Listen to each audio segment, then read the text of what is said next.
All right, so let's look at a linear system. It's a little bit more complicated, just so we're not looking at the same linear system over and over again, because that's not how we do things. We'll definitely have some more variety. Let's look at one with 3 equations and 3 variables. So this example will be to solve the system, and here's the system. So the first equation is x plus y plus 2z is equal to 9. That's the first equation. The second equation is going to be 2x plus 4y minus 3z equals 1. And then the last one is 3x plus 6y minus 5z equals 0. So that's the system that we're going to solve. I'm just going to slide this up so it's a little bit out of the way. And that should be good there. Okay. So what we're going to do, well, first I want to point something out. Notice that I'm really careful when I draw these systems, or when I write these systems down. I keep all my corresponding variables in the same column. So all the terms with x's are all aligned vertically so that they're all either above or below each other. All the terms that involve y are either above or below each other, and then same with the z's. All the z terms are above and below each other. And then the constant terms line up nicely on the right. That's going to turn out to be quite important, and it's going to be something that you're going to want to make sure you stay in the habit of doing. So early on, I'm going to suggest that you make a habit of doing that, and right away as we get a couple of steps into this example, it'll immediately become apparent why we're going to do that. So the first thing we're going to do for the solution is we're going to write down something called an augmented matrix, and that's going to be the first new tool that we develop in this course. So the augmented matrix, really what the augmented matrix is it's just a structure that keeps track of all the coefficients and all the constant terms, but it just doesn't keep track of the names of the variables, because that just turns out to not be all that important when you're solving these systems. So the augmented matrix of this system is the following. So for the first equation, the coefficients are 1, 1, and 2, and then the constant term is 9. So you see what I've done? I've just written down the coefficient of x in the first equation, the coefficient of y in the first equation, and the coefficient of z in the first equation was a 2, and then the constant term was a 9. So I've just written down the coefficients of each of those terms and then the constant term, but I didn't write down the variable names. So now let's do the same thing for the second equation. So we've got a 2, a 4, a 3, but it's a negative 3 because there's a minus sign here, and then our constant term is 1. So we've got 2, 4, negative 3, and 1. And then for our last equation, you can see that we've got 3, 6, negative 5, and 0. So those are going to be the entries of our augmented matrix, and I'm going to use square brackets to kind of group them together. And then just to make the constant terms stand out as being separated from the coefficients, I'm going to draw a vertical line down to separate that last column. So you can see that it contains all the important information with all the coefficients, but it just doesn't keep track of what the variables are called. And that's going to turn out to be okay. So now what we're going to do to solve this system, because remember what we're trying to do is we're trying to figure out what values, if any, of x, y, and z would make all 3 of these equations be satisfied simultaneously. And we're going to find those values by just looking at these numbers now that are in this box called an augmented matrix. But it's important to make a note now, this is called an augmented matrix. Okay, so what we're going to do, I'm going to pull this page out now because we don't need it anymore, is we're going to start doing some what are called, later we'll talk about these more later, they're called row operations, but for now I just want to introduce them by example. So I'm going to write down some notation that describes what's going to happen. So we're going to start by taking row 2 and we're going to replace it, and that's what this arrow means. So we're taking row 2 and we're going to overwrite it or replace it with row 2 minus 2 times row 1. So there's two things to really think about here. One is why on earth I would do that, and I don't want you to worry about that too much for now. We're going to talk more about that soon. But the other question is, what do I mean by that notation? And that's what I want you to focus on right now, is what is it that I'm actually saying when I write this notation down? As for why I'm choosing to do this step, that's going to come later. But for now, what does this mean? So I'm taking row 2. This arrow means I'm going to overwrite it with something else. And then everything I write over here is what I'm going to overwrite it with. So think of it this way. I'm going to take row 2. I'm going to subtract row 1 twice. And then whatever I get from doing that, I'm going to take it and overwrite the current row 2 with that. Okay, so what's that going to look like? Well, the only thing that's going to change is row 2.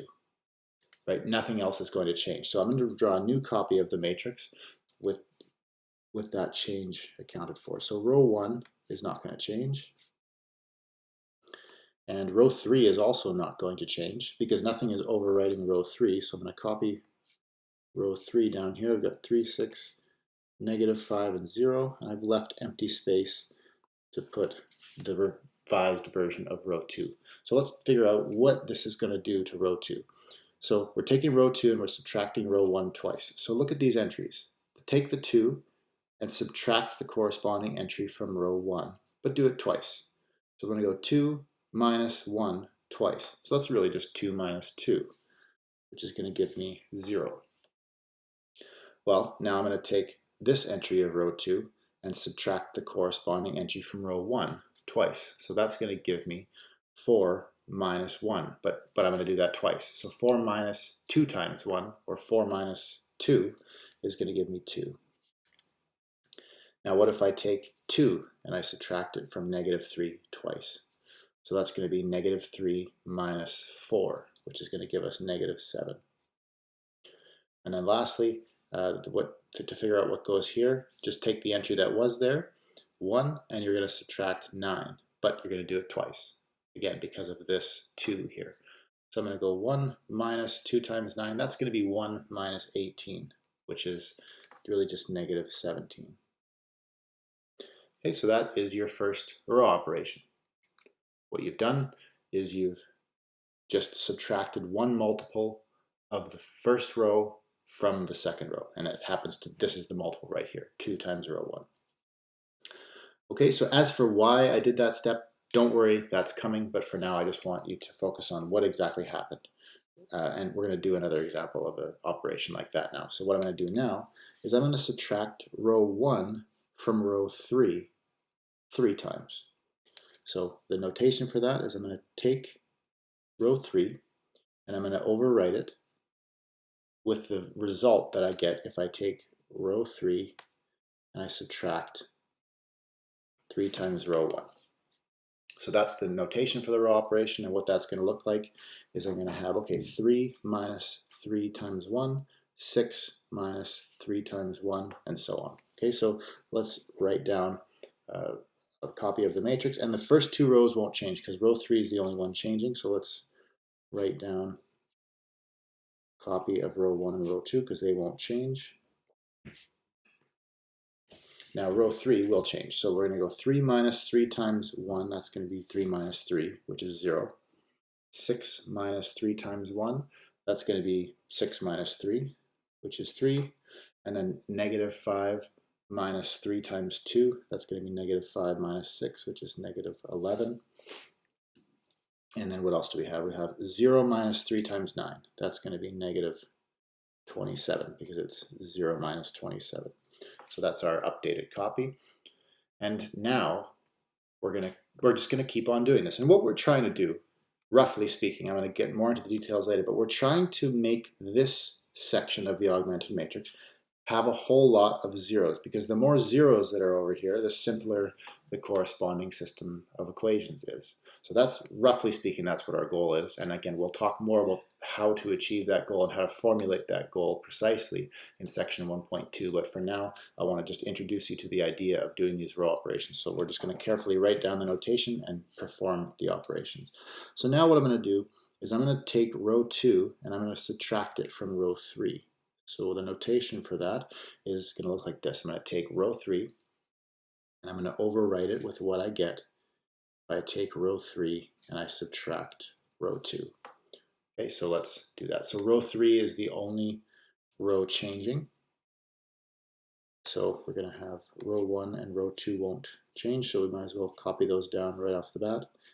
0, 2, -7, -17. Okay, and then row 3 will actually change. Well, 0 minus 0, this won't do anything. So we're still going to have a 0. Then I'm going to have 3 minus 2, which is 1.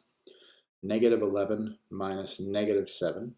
That actually turns into -11 plus 7, so that's the same as -4. Then over here we're going to have -27 minus -17. So that's really, you're subtracting a negative value, so it's going to be -27 plus 17. So that works out to be -10.